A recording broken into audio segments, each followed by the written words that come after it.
मान लीजिए स्क्रीन पर अचानक एक वीडियो सामने आता है और उसे देखते ही एकदम से खून खौलने लगता है या फिर अंदर कोई बहुत गहरा डर बैठ जाता है। और सबसे हैरानी की बात यह होती है कि उस जानकारी पर तुरंत यकीन भी हो जाता है। एग्जैक्टली। इसलिए नहीं कि उसके तथ्य जांचे गए हैं, बल्कि इसलिए क्योंकि वो सच महसूस होता है। बिल्कुल, वो सच लगने लगता है। हाँ, आज के इस डिजिटल युग में मिस इन्फॉर्मेशन और डिसइन्फॉर्मेशन वाकई पारंपरिक युद्ध से भी बड़े खतरे बन चुके हैं। सही कह रहे हैं। और इसीलिए ये समझना कि कौन सी जानकारी दिमाग को कंट्रोल कर रही है, ये अब कोई विकल्प नहीं रह गया है। हाँ, ये तो अब एक तरह की सर्वाइवल स्किल बन गई है। आज के हमारे इस इन डेप्थ एक्सप्लोरेशन का आधार विजेंद्र मसी जीवी का एक बहुत ही दिलचस्प वीडियो ट्रांसक्रिप्ट है, जो बहुत गहराई से इस विषय पर बात करता है। बिल्कुल। और हमारा उद्देश्य यहाँ किसी विचारधारा पर बहस करना नहीं है, बल्कि ये डिकोड करना है कि प्रोपेगेंडा असल में काम कैसे करता है, ये दिमाग के किन हिस्सों को हैक करता है। सही बात है। तो चलिए इसे थोड़ा अनपैक करते हैं। मैं सोच रहा था कि प्रोपेगेंडा के काम करने का तरीका हमारी आम समझ से कितना अलग है। वाकई यहाँ जो बात सबसे दिलचस्प है वो ये है कि अक्सर ये माना जाता है कि लोग किसी बात पर इसलिए यकीन करते हैं क्योंकि वो सच होती है। एक आम धारणा तो यही है। लेकिन मनोविज्ञान कुछ और ही बताता है। लोग किसी बात पर इसलिए यकीन करते हैं क्योंकि वो उनके पहले से मौजूद विश्वासों या भावनाओं के साथ मेल खाती है। अच्छा, मतलब जो वो पहले से मानते हैं उसी को वो सच मान लेते हैं। बिल्कुल। प्रोपेगेंडा कोई सफेद झूठ नहीं बोलता, उसे इसकी जरूरत ही नहीं है। उसका लक्ष्य सिर्फ एक ऐसी भावना पैदा करना है जिससे जानकारी पर सवाल पूछने की इच्छा ही खत्म हो जाए। एग्जैक्टली। सवाल पूछना ही बंद कर दे इंसान। ये बात है कि कोई चीज बस सच लगने लगती है। जब भी प्रोपेगेंडा शब्द सुना जाता है तो दिमाग में अक्सर कोई सरकारी पोस्टर या कोई बहुत बड़ा राजनीतिक अभियान आता है। हाँ, वो पुराने जमाने वाले ब्लैक एंड व्हाइट पोस्टर्स। हाँ, वही। लेकिन सोर्स ये स्पष्ट करता है कि ये इससे कहीं ज्यादा सूक्ष्म है। अगर इसे अकादमिक नजरिए से देखा जाए तो अमेरिकन साइकोलॉजिकल एसोसिएशन यानी जो एपीए है, उसकी परिभाषा बहुत कुछ साफ कर देती है। बिल्कुल। एपीए के अनुसार प्रोपेगेंडा ऐसी जानकारी है जिसे किसी की राय या व्यवहार को प्रभावित करने के लिए डिजाइन किया गया है। राय बदलने के लिए। हाँ, और इसका सबसे बड़ा हथियार तर्क नहीं होता, ये सीधे भावनाओं से अपील करता है। अरे वाह, मतलब तर्क की कोई जगह ही नहीं है इसमें। बिल्कुल नहीं। और इस परिभाषा में ये कहीं नहीं लिखा है कि प्रोपेगेंडा हमेशा झूठा होता है। ये सिर्फ एक टूल है जिसका उद्देश्य परसेप्शन यानी धारणा को नियंत्रित करना है। मतलब आज के युग में तथ्यों की लड़ाई किसी झूठ से नहीं हो रही है। आज एक तथ्य की लड़ाई सीधे तौर पर भावनाओं और नैरेटिव से है। एकदम सही पकड़े आप। सोर्स में एक लाइन है जो मुझे बहुत चुभने वाली लगी कि आज के समय में स्पीड ने वेरिफिकेशन को हरा दिया है। ये बहुत खतरनाक सच्चाई है। कोई खबर कितनी जल्दी फैलती है, ये इस बात से ज्यादा महत्वपूर्ण हो गया है कि वो कितनी सच है। वाकई, जब नैरेटिव और भावनाएं हावी हो जाती हैं तो जो छोटी छोटी बारीकियां होती हैं जिन्हें नुआंस कहा जाता है, वे पूरी तरह से खत्म हो जाती हैं। वो ग्रे एरिया गायब हो जाता है। बिल्कुल। प्रोपेगेंडा का मूल उद्देश्य सच या झूठ साबित करना नहीं है। उसका एकमात्र उद्देश्य है ये तय करना कि क्या दिखाना है, क्या छिपाना है और वास्तविकता को किस फ्रेम में पेश करना है। इसे समझने के लिए एक एनालॉजी ली जा सकती है। जैसे किसी इंसान का सिर पीछे से पकड़कर जबरदस्ती सिर्फ एक ही दिशा में फिक्स कर दिया जाए। बहुत ही सटीक उदाहरण है ये। सामने जो कुछ दिख रहा है वो शायद सच हो, वहां कोई घटना घट रही हो, लेकिन क्योंकि सिर एक ही तरफ फिक्स कर दिया गया है, ये देखना असंभव हो जाता है कि पीछे या दूसरी तरफ क्या हो रहा है। सही बात है। वो इंसान सिर्फ वही देख रहा है जो उसे दिखाया जा रहा है। एग्जैक्टली। इसका काम पूरा सच या पूरा झूठ दिखाना नहीं है, बल्कि ये कंट्रोल करना है कि केवल वही पहलू देखा जाए जो नैरेटिव को सूट करता है। ये धारणाओं को नियंत्रित करने का एकदम सटीक तरीका है। लेकिन अगर धारणा को कंट्रोल करना इतना ही आसान है तो इसका शुरुआती बिंदु क्या होता है? इसकी शुरुआत कहाँ से होती है? सोर्स में इस पूरी प्रक्रिया को 3 मुख्य स्तंभों या पिलर्स में बांटा गया है। पहला पिलर है इमोशनल मैनिपुलेशन, यानी भावनाओं के साथ खिलवाड़। और इसे शायद सबसे शक्तिशाली स्तंभ माना गया है। बिल्कुल, ये सबसे ज्यादा पावरफुल है। लेकिन यहाँ मेरे दिमाग में एक सवाल उठता है, भावनाओं में तो खुशी, प्रेम और शांति भी आती है। प्रोपेगेंडा हमेशा डर, तेज गुस्सा, प्रतिशोध, गर्व, शर्मिंदगी या विक्टिम होने के भाव का ही इस्तेमाल क्यों करता है? ये बहुत ही बेहतरीन सवाल है। इसे अगर बायोलॉजिकल नजरिए से देखें तो इंसान का दिमाग खतरों को पहचानने के लिए इवॉल्व हुआ है। अच्छा, इवोल्यूशन के नजरिए से। हाँ, जब दिमाग अत्यधिक तीव्र भावनाओं, खासकर डर या गुस्से का अनुभव करता है तो दिमाग का एमिगडाला हिस्सा सक्रिय हो जाता है। एमिगडाला, ये एक तरह का अलार्म सिस्टम है। इसके सक्रिय होते ही दिमाग का वो हिस्सा जो तर्क और विश्लेषण के लिए जिम्मेदार होता है, जिसे प्रीफ्रंटल कॉर्टेक्स कहते हैं, वो कमजोर पड़ जाता है। यानी जीव विज्ञान के स्तर पर इंसान के फैसले लेने की क्षमता ही शटडाउन कर दी जाती है। ठीक यही होता है। ऐसे समय में दिमाग को बस एक ही चीज चाहिए होती है, रिएक्ट करना। फाइट या फ्लाइट। बिल्कुल, या तो बदला लेना है या उस डरावनी चीज को दूसरों तक पहुंचाकर उन्हें भी सतर्क करना है। प्रोपेगेंडा बनाने वाले इस बायोलॉजिकल हैक को बहुत अच्छी तरह समझते हैं। तो वे चाहते हैं कि सोचने के बजाय बस तुरंत रिएक्शन आए। हाँ, और वो संदेश जंगल की आग की तरह फैल जाए। ये तो बहुत ही खतरनाक है। तो दिमाग को इस फाइट और फ्लाइट मोड में डालने के लिए ट्रिगर कहां से आता है? क्योंकि एकदम कोरा झूठ तो बहुत जल्दी पकड़ा जा सकता है। यहीं पर दूसरा पिलर काम आता है, सिलेक्टिव ट्रूथ, यानी चुनिंदा सच। ये सबसे ज्यादा खतरनाक लगता है क्योंकि ये पूरी तरह से झूठ नहीं होता। बिल्कुल, घटना तो हुई होती है लेकिन उसका सिर्फ एक छोटा सा हिस्सा उठाया जाता है और बाकी पूरा संदर्भ या जो कॉन्टेक्स्ट होता है उसे गायब कर दिया जाता है। यही वो बिंदु है जहां जानकारी सबसे ज्यादा विश्वसनीय बन जाती है। हाँ, क्योंकि कोई ये साबित नहीं कर सकता कि जो दिखाया जा रहा है वो झूठ है। तथ्य अपनी जगह सही होते हैं लेकिन उनका चुनाव बहुत शातिर तरीके से किया जाता है। सोर्स में इसका एक बहुत ही स्पष्ट उदाहरण दिया गया है, इजराइल और ईरान के संघर्ष का। यहाँ यह स्पष्ट करना बहुत जरूरी है कि ये चर्चा किसी भी देश या राजनीतिक पक्ष के समर्थन या विरोध में नहीं है। बिल्कुल नहीं, हम सिर्फ मीडिया कवरेज के तरीके का एक एकेडमिक विश्लेषण कर रहे हैं जो सोर्स में दिया गया है। राइट। तो सोर्स बताता है कि जब इजराइल पर बम गिरते हैं तो अक्सर मीडिया में मानवीय कहानियां यानी ह्यूमन स्टोरीज दिखाई जाती हैं कि लोगों का कितना नुकसान हुआ, बच्चे कितने डरे हुए हैं, जो कि एक बहुत ही दुखद सच्चाई है। हाँ, लेकिन जब ईरान पर बम गिरते हैं तो अक्सर हथियारों का प्रदर्शन दिखाया जाता है, जैसे कोई वीडियो गेम चल रहा हो जहां मानवीय नुकसान को पूरी तरह से बैकग्राउंड में धकेल दिया जाता है। दर्द तो दोनों तरफ के इंसानों को हो रहा है। बिल्कुल। लेकिन ये चुनिंदा सच ये तय करता है कि देखने वाले की सहानुभूति किस तरफ जाएगी और कौन असली पीड़ित नजर आएगा। नैरेटिव सेट कर दिया जाता है।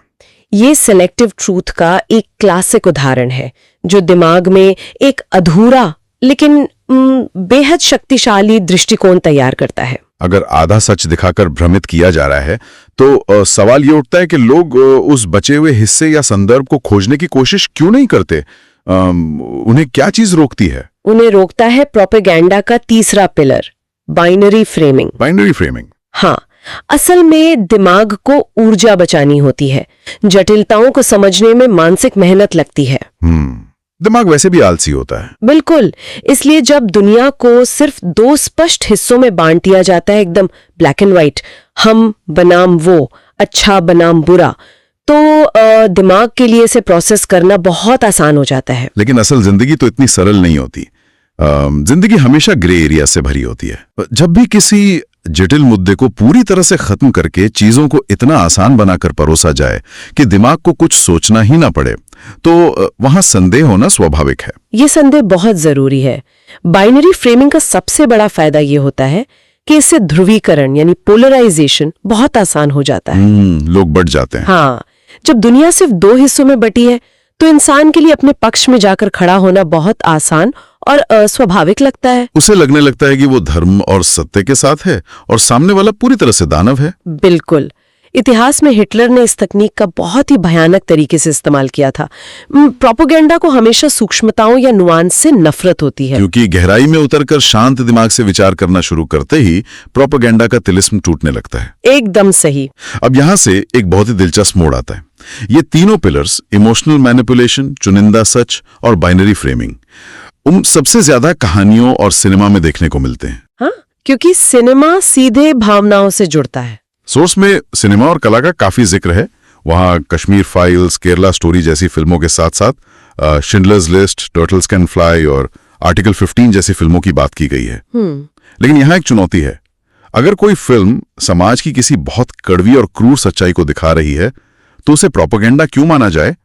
सच्चाई तो छुपानी नहीं चाहिए ना। मैं मानती हूँ, ये बहुत ही वैलिड पॉइंट है, लेकिन कला और एजेंडा के बीच की ये रेखा बहुत बारीक है। अच्छा। कोई भी फिल्म या कहानी जो सामाजिक सच्चाई पर आधारित हो, वो अपने आप में बुरी नहीं होती। उदाहरण के लिए, जब जर्मनी में यहूदियों के खिलाफ नरसंहार हुआ तो उस पर शिंडलर्स लिस्ट या लाइफ इज ब्यूटीफुल जैसी महान फिल्में बनी। इराक युद्ध पर टर्टल्स कैन फ्लाई बनी। बिल्कुल।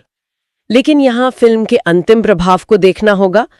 एक सच्ची कला का उद्देश्य युद्ध या कट्टरपंथ की भयावहता को दिखाना होता है, ताकि देखने वाले के मन में पूरी इंसानियत के प्रति करुणा जागे।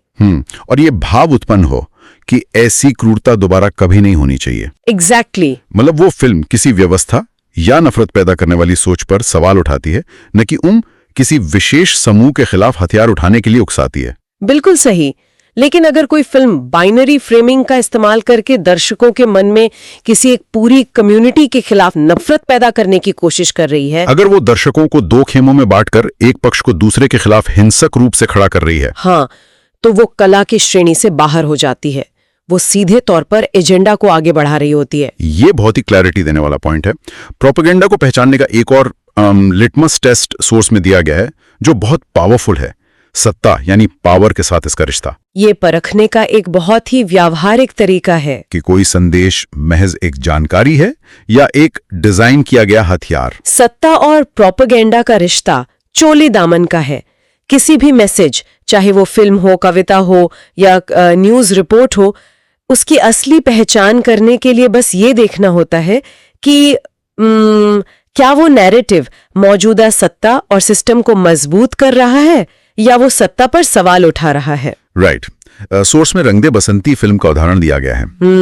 बहुत ही क्लासिक उदाहरण है। चूंकि वो फिल्म सत्ता के विपक्ष में खड़ी होकर सिस्टम के भ्रष्टाचार और जवाबदेही पर सवाल उठाती है, इसलिए उसके प्रोपेगेंडा होने की संभावना बहुत कम हो जाती है। बिल्कुल।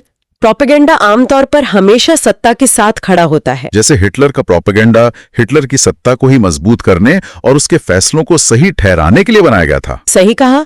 जो नैरेटिव सत्ता के साथ सुर में सुर मिलाए और जनता के स्वाभाविक सवालों को दबा दे, वही इसके असली लक्षण हैं। जब ये व्यवस्था इतनी गहराई से काम करती है, दिमाग की बायोलॉजी को हैक करती है और हर जगह न्यूज़ फीड, सिनेमा और व्हाट्सएप ग्रुप्स में मौजूद है, तो सवाल यह है कि एक आम इंसान का सर्वाइवल टूलकिट क्या होना चाहिए?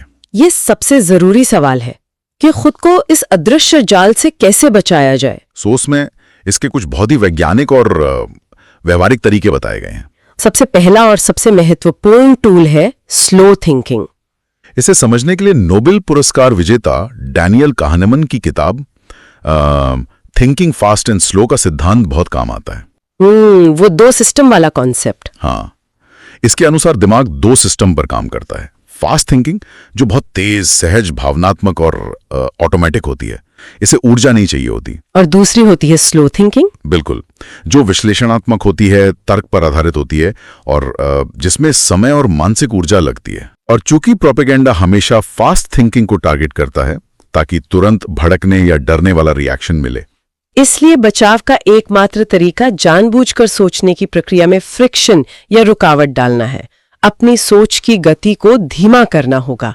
मतलब कोई भी सनसनीखेज खबर देखकर तुरंत रिएक्ट करने, लाइक करने या बिना सोचे समझे आगे फॉरवर्ड करने से बचना चाहिए। थोड़ा रुकना जरूरी है। जब प्रतिक्रिया देने में जानबूझकर देरी की जाती है तो दिमाग का प्रीफ्रंटल कॉर्टेक्स यानी तर्क वाला हिस्सा वापस सक्रिय होने लगता है। और तर्क प्रोपेगेंडा का सबसे बड़ा दुश्मन है। एग्जैक्टली। दूसरा सर्वाइवल टूल जो सोर्स सुझाता है वो है आर्ट और एजेंडा को अलग करना। ये भी बहुत जरूरी है। कहानियां या सिनेमा चाहे कितनी भी शक्तिशाली क्यों ना हो, वे अंततः फिक्शन है, किसी के द्वारा लिखी गई एक स्क्रिप्ट है। बिल्कुल, कला का आनंद लिया जा सकता है, उसकी सिनेमेटोग्राफी को सराहा जा सकता है, लेकिन किसी फिल्म को जिंदगी का अंतिम सत्य मानकर असली दुनिया के फैसले लेना या आसपास के लोगों से नफरत करना एक बहुत ही खतरनाक जाल है। सही कहा। और इस सर्वाइवल टूल किट का तीसरा और शायद सबसे चुनौतीपूर्ण हिस्सा है बौद्धिक विनम्रता, यानी इंटेलेक्चुअल ह्यूमिलिटी। ये टर्म सुनने में बहुत भारी लगता है, लेकिन इसका मनोवैज्ञानिक अर्थ बहुत गहरा है। इसका सीधा सा अर्थ है ये स्वीकार करने की विनम्रता रखना कि कोई भी इंसान गलत हो सकता है और कोई भी इंसान प्रभावित हो सकता है। अक्सर ये भ्रम होता है कि मैं तो बहुत पढ़ा लिखा हूं, मैं हर खबर को परखता हूं, मुझ पर इस मैनिपुलेशन का असर नहीं हो सकता। और ये सोचना कि मेरी समझ हमेशा सही है, असल में सबसे कमजोर कड़ी है। वाकई, इंसान कितना भी जागरूक क्यों ना हो, भावनाओं के अचानक आने वाले बहाव में वो भी शिकार बन सकता है। बिल्कुल, ये विनम्रता ही हमेशा नए सवाल पूछने के लिए प्रेरित करती है। अगर इस पूरे इन डेप्थ एक्सप्लोरेशन को समेटा जाए तो एक बात बिल्कुल साफ उभर कर आती है कि प्रोपेगेंडा को सफल होने के लिए अज्ञानता की आवश्यकता नहीं है। सही बात है। उसे बस बिना सवाल वाली निश्चितता चाहिए, अनक्वेश्चन सर्टेनिटी। जहां किसी बात को लेकर इतनी श्योरिटी आ जाए कि सवाल करना ही बंद हो जाए, वहीं इसकी जीत हो जाती है। भावनाओं का ज्वार, चुनिंदा सच और दुनिया को काले और सफेद में बांटने वाली बाइनरी फ्रेमिंग से सावधान रहना ही इस डिजिटल युग में खुद को आजाद रखने का एकमात्र तरीका है। आलोचनात्मक सोच यानी क्रिटिकल थिंकिंग को जिंदा रखना ही सबसे बड़ा डिफेंस है। बिल्कुल। और इसी बात पर इस चर्चा का समापन एक ऐसे विचार के साथ किया जा सकता है जो शायद लंबे समय तक सोचने पर मजबूर कर दे। हाँ, मैं सुनना चाहूंगा। अगली बार जब स्क्रीन पर कोई खबर, कोई वीडियो या कोई फिल्म सामने आए और अचानक बहुत तेज गुस्सा महसूस हो या किसी अनजान समूह के प्रति बहुत गहरी नफरत या डर लगने लगे, तो एक पल के लिए रुकना जरूरी है। एक पॉज लेना जरूरी है। हाँ, और खुद से बस एक सवाल पूछना चाहिए, क्या ये भावना, ये गुस्सा वाकई अपनी खुद की उपज है या किसी और ने बड़ी खामोशी से किसी कहानी या नैरेटिव के जरिए इसे दिमाग में प्लांट कर दिया है। वाकई ये सोचने वाली बात है। क्योंकि अगर भावनाएं ही अपनी नहीं है तो उन पर आधारित जो फैसले लिए जा रहे हैं वे फैसले आखिर किसके हैं?